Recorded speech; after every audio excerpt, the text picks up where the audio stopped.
The first step in drawing is careful observation and an emotional response to the subject. Form your initial impression. What is the sitter's temperament and overall presence? Next, focus on the overall contour. Squint your eyes and observe only the silhouette. Perceive it as a unified shape. Suppress the details and concentrate on the large, simplified masses.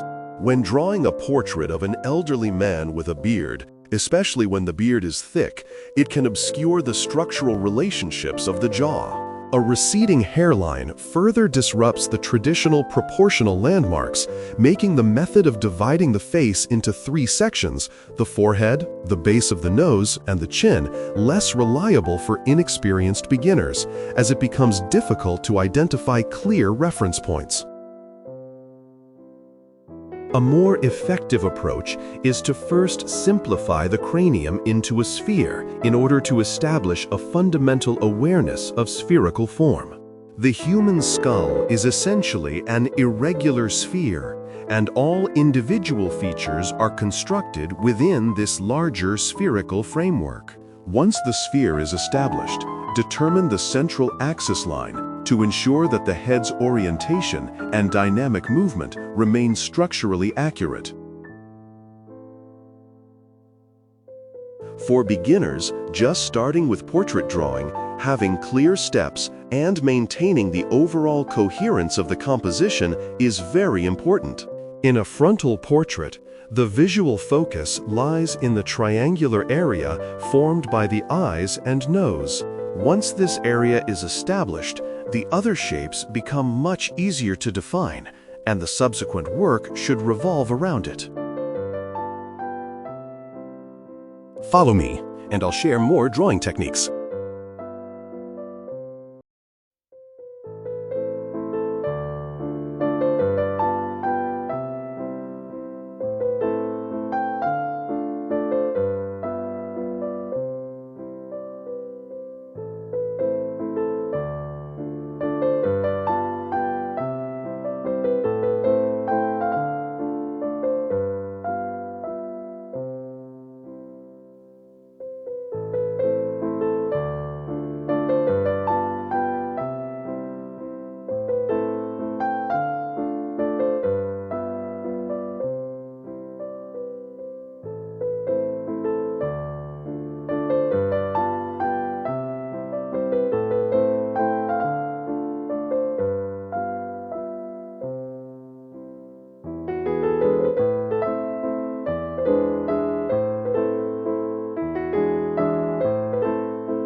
Follow me, and I'll share more drawing techniques.